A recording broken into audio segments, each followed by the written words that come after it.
किसका सिद्धांत पढ़ेंगे हम लोग? मेंडल का। ये आपका मेंडल साहब है फादर ऑफ जेनेटिक्स। ठीक है, समझिए। सबसे पहले इसका थोड़ा हम लोग जीवनी पढ़ लेते हैं कि मेंडल कौन था, इसका जन्म कहाँ हुआ था, यह अपने लाइफ में कौन कौन से ऐसे महत्वपूर्ण काम किए जिसके कारण इसे साइंटिस्ट ने कौन सा उपाधि दिया? फादर ऑफ जेनेटिक्स, अनुवांशिकी का जनक या पिता कहा गया। ठीक है, तुम लोग अभी तक मुन्ना मुन्नी का पापा में बनेगा, लेकिन इस किसका बन गया रे? पूरा अनुवांशिकी का पिता बन के बैठ गया। ठीक है, इसका नाम क्या है? मेंडल। पूरा नाम क्या है? वेगर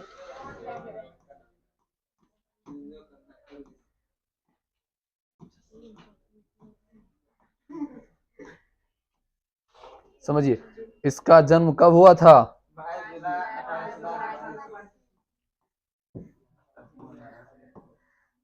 22 जुलाई 1822। इसका जन्म जो होता हुआ है 22 जुलाई 1822 को ऑस्ट्रिया देश में हुआ था।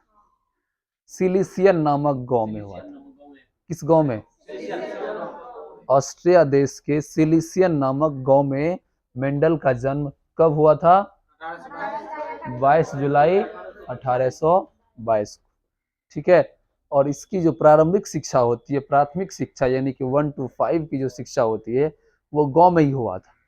ठीक है, और इसके पिता को उच्च शिक्षा देने के लिए हाई स्कूल की बायोलॉजी, फिजिक्स, केमिस्ट्री पढ़ने के लिए पैसा नहीं था, क्योंकि आर्थिक स्थिति बहुत दयनीय होने के कारण इन्होंने क्या किया? एक गांव के चर्च में जहां उसका महंत संत थॉमस दास था, संत थॉमस था, पादरी था, हेड था वहां का, उसका ये शिष्य बन गया। क्या हो गया? पहले के जमाने में साधु संत या जो क्या बोलते हैं, नृत्यांगना जो नाच करने वाली होती थी या नाचने वाला होता था या नाटक करने वाला होता था, ऐसा काम कौन करता था? छोटे छोटे जाति के लोग, जिसके पास घर में ठीक से खाने की व्यवस्था नहीं है या आर्थिक स्थिति कमजोर है। पहले के जमाने की बात कर रहे हैं, क्योंकि जब वो नाचेगा गाएगा तो उसको खाना मिलेगा, पैसा मिलेगा ना। तो जो भी आर्टिस्ट होते थे पहले वो छोटे जाति के लोग होते थे, या जो भी मंदिर में, मस्जिद में, कहीं भी होते थे, तो वो कौन से लोग होते थे? गरीबी रेखा से जो जिसका जीवन यापन किधर हो रहा है? नीचे। तो ठीक उसी प्रकार इसका भी जीवन कुछ इसी प्रकार था। इसीलिए इसके पेरेंट्स कहाँ भेज दिए? आस पास के चर्च में भेज दिए कि तुम वहां क्या करना? किसका चेला बन जाना? संत थॉमस का एक शिष्य बन के रहो तुम। ठीक है, यही क्या होगा? तुम्हारा पालन पोषण होगा और यही तुमको जो भी करना है यही करना है। ठीक है, तो इस चर्च में क्या हुआ था? कौन रहा था? मेंडल ने इसी चर्च में क्या किया? अपनी बहुत सारी आगे की पढ़ाई की। ठीक है, और संत थॉमस का शिष्य बन के रहा और उसका ही सेवा सत्कार किया। लेकिन संत थॉमस इस हीरे को पहचान लिया। हीरे की पहचान किसको होती है? जोहड़ी को होती है। जोहड़ी को ही हीरे ही, जोहड़ी किसको पहचान सकता है? हीरा को। वरना हम लोग देखेंगे हीरा को तो बोलेंगे ये साधारण सा पत्थर है। ठीक उसी प्रकार संत थॉमस ने मेंडल के दिमाग की जो एक्टिविटी होती है उसको क्या किया? पहचान लिया, और चर्च में जो दान पैसा मिलता था उसी दान के पैसे को क्या किया? पढ़ाया। 10वीं क्लास तक पढ़ाया, 12वीं क्लास तक पढ़ाया। ठीक है, और ग्रेजुएशन के लिए इसको कहां भेज दिया?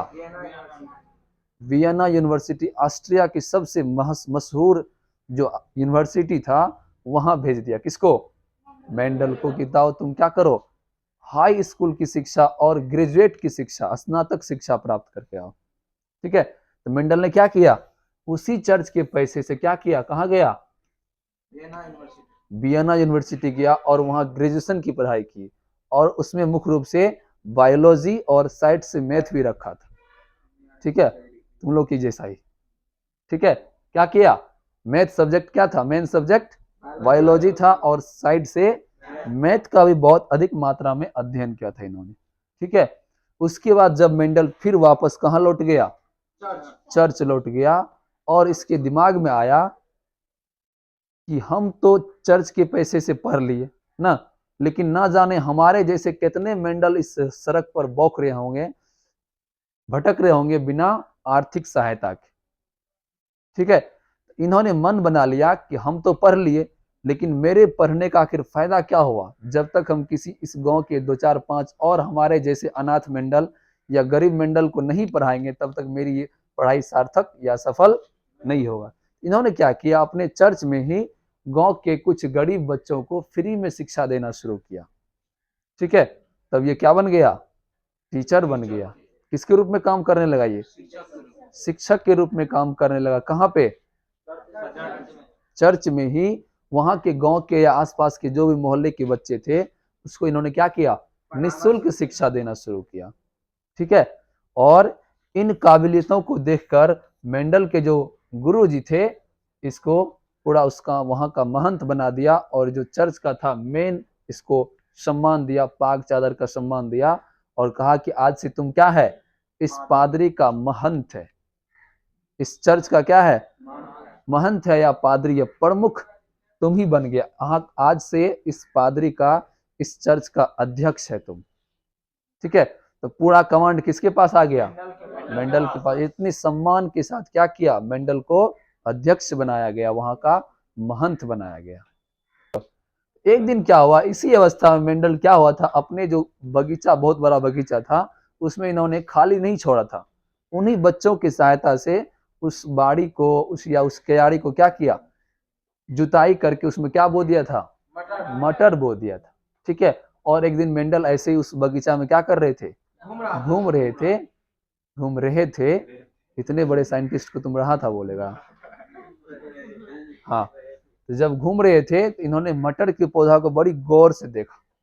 ठीक है, जब मटर के पौधा को बहुत गौर से देखा, इन्होंने देखा कि उसके पौधों में क्या है, विभिन्नता है। सभी पौधे एक समान, सभी तो मटर ही हैं, लेकिन मटर का भी क्या है, बहुत सारा अलग अलग गुण है उसमें। इन्होंने सोचा कि आखिर इस मटर में विभिन्नता क्यों है। ठीक है, और इन्होंने मन बना लिया कि यदि किसी 2 गुण वाले मटर के पौधे को आपस में क्या करवाया जाए, क्रॉस करवाया जाए, तो क्या तीसरा गुण पैदा होगा। जिस प्रकार कोई मूर्तिकार, कलाकार कोई 2 कलर को मिलाता है तो एक नया कलर बनता है ना। यदि आप लोग भी बचपन में ड्राइंग बनाए होंगे, तो जो प्रोजेक्ट बनता है उसमें यदि किसी 2 कलर को मिलाया जाता है, एक नया कलर उत्पन्न होता है। ठीक है, तो वही दिमाग लगाया कौन, मेंडल ने। कहा कि यदि अलग अलग गुण है, तो यदि हम क्या करेंगे, किसी 2 प्लांट्स को आपस में क्या करेंगे, क्रॉस करवाएंगे, दोनों के गुण को मिक्स कर देंगे, तो क्या एक नया गुण बनेगा। इसी में मेंडल क्या किया, अपना काम करना शुरू कर दिया। ठीक है, तो सबसे पहले कितने वेराइटीज का चयन किया था, 34 प्रकार के गुणों वाले मटर का चयन किया था, आपस में क्रॉस करवाया, लेकिन किसी कारणवश मेंडल असफल रहा। ठीक है, उनका जो प्रोजेक्ट था उसमें वो सफल नहीं हो पाया, लेकिन मेंडल ने हार नहीं माना। दूसरी बार फिर कोशिश किया और फिर ट्राई किया। दूसरी बार कितनी प्रजाति का चयन किया, 22 वेराइटीज का चयन किया। 22 अलग अलग पौधों का आपस में चयन किया, और उन दोनों के बीच क्या करना शुरू किया, क्रॉस करवाना शुरू किया। लेकिन मेंडल दुर्भाग्यवश फिर से असफल रहा। क्या हो गया, अब की बार कितने वैरायटी का चयन किया, केवल 7 वैरायटीज का चयन किया। ठीक है, और मेंडल बहुत सौभाग्य रहा कि इसमें उसको क्या मिला, सफलता हासिल किया, और एक नया गुण वाले मटर का पौधा का